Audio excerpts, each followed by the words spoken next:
இங்க நமக்கு எது இன்னும் அதிகமா தேவைப்படுது அப்படின்னா நல்ல தலைவர்கள்.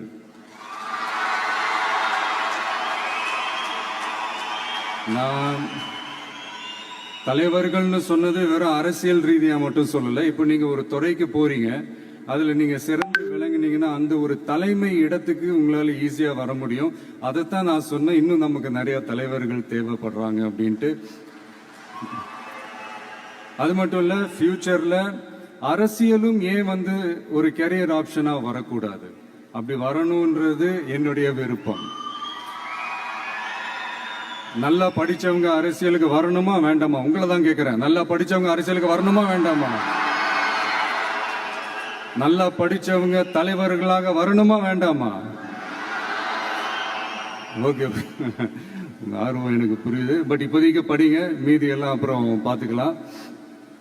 அதே மாதிரி நீங்க படிக்கும் போதே மறைமுகமாவே நீங்க அரசியல் ஈடுபட முடியாது. எப்படின்னா ரொம்ப சிம்பிள். நீங்க ஒன்றும் இல்லை, நீங்க டெய்லி இந்த நியூஸ் பேப்பர்லாம் படிங்களேன். படிக்க படிக்க உங்களுக்கே தெரியும், ஒரே செய்தியை ஒரு நியூஸ் பேப்பர் ஒரு மாதிரி எழுதுவாங்க, அதே செய்தியை இன்னொரு நியூஸ் பேப்பர் இன்னொரு மாதிரி எழுதுவாங்க. ஒரு செய்தியை ஒரு நியூஸ் பேப்பர்ல ஃப்ரண்ட் பேஜ்ல ஹெட்லைன்ஸ்ல போடுவாங்க, அதே செய்தியை இன்னொரு நியூஸ் பேப்பர்ல கடைசி பக்கத்துல கூட போட மாட்டாங்க. நீங்க நியூஸ் வேற, ஒப்பீனியன் வேற, செய்தி வேற, கருத்து வேறங்கிறது உங்க எல்லாருக்குமே தெரிய வரும்.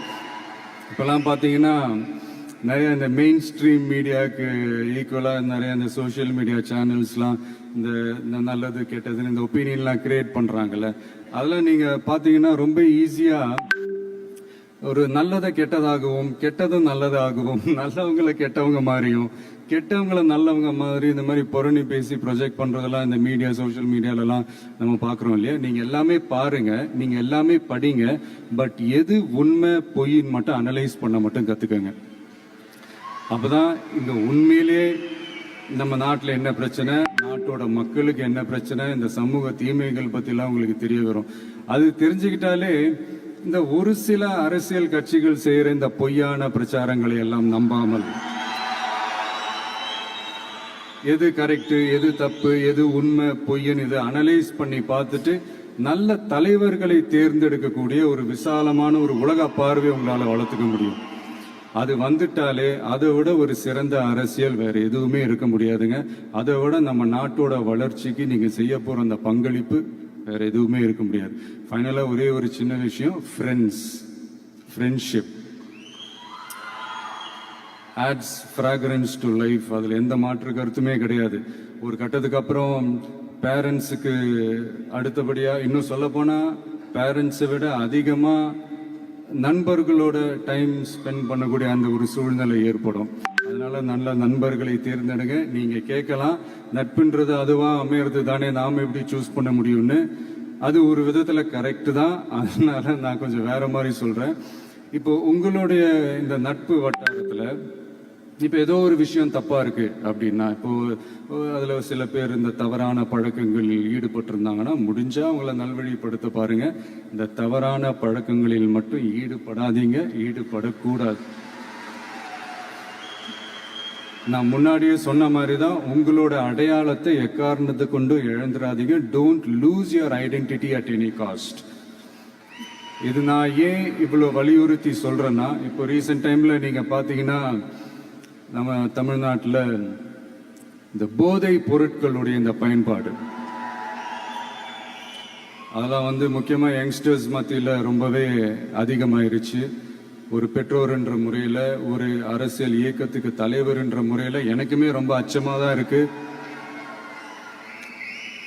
சொல்லலாம், இப்போ இந்த போதை பொருட்கள்லாம் இதெல்லாம் கண்ட்ரோல் பண்ணுறது அரசோட கடமை. இதெல்லாம் யங்ஸ்டர்ஸ் இதிலிருந்து காப்பாற்றுறதெல்லாம் அரசுங்களோட கடமை. இப்போ ஆளும் அரசு அதெல்லாம் தவற விட்டுட்டாங்க அப்படின்றத பற்றிலாம் நான் இங்கே பேச வரல. அதுக்கான மேடையும் இது இல்லை.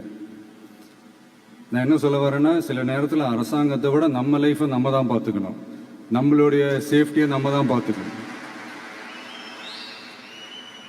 ஸோ உங்களுடைய செல்ஃப் கண்ட்ரோல், உங்களுடைய செல்ஃப் டிசிப்ளின் அது மட்டுமே வளர்த்துக்கோங்க.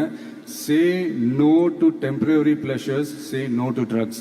எனக்காக இது ஒரே ஒரு வாட்டி ரிப்பீட் பண்ணுறீங்களா? Say no to temporary pleasures,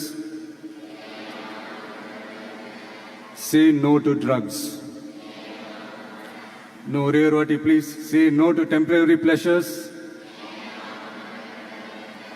Say no to drugs. Thank you. இந்த உறுதிமொழியை நீங்கள் எல்லாரும் எடுக்கணும்ட்டு நான் ரொம்ப தாழ்மையுடன் கேட்டுக்கிறேன். மற்றபடி வேற ஒன்றும் இல்லை. இந்த தேர்வில் தேர்ச்சி பெற முடியாதவங்க, நினச்ச மாதிரி மார்க்ஸ் எடுக்க முடியாதவங்க, இன்னும் லைஃப்பில் எதுவும் டிசப்பாயிண்ட் ஆகாதீங்க. வெற்றி தோல்வி ரெண்டுமே ஈக்குவலாக பேலன்ஸ் பண்ணி போக கற்றுக்கிட்டாலே போதும். தோல்வி நம்மக்கிட்ட வர்றதுக்கே பயப்படும். Success is never ending, failure is never final. So இது மட்டும் புரிஞ்சுக்கோங்க. நான் 3ஆம் தேதி மீட் பண்ண போகிற அந்த செட் ஆஃப் ஸ்டூடெண்ட்ஸ் அண்ட் பேரண்ட்ஸுக்கும் சேர்த்து தான் இன்னைக்கு வந்து நான் பேசுகிறேன். ஏன்னா மறுபடியும் இந்த மாதிரி அட்வைஸ் பண்ணி அவங்கள நான் போர் அடிக்க விரும்பலை. ஏன்னா ஜென்ரல்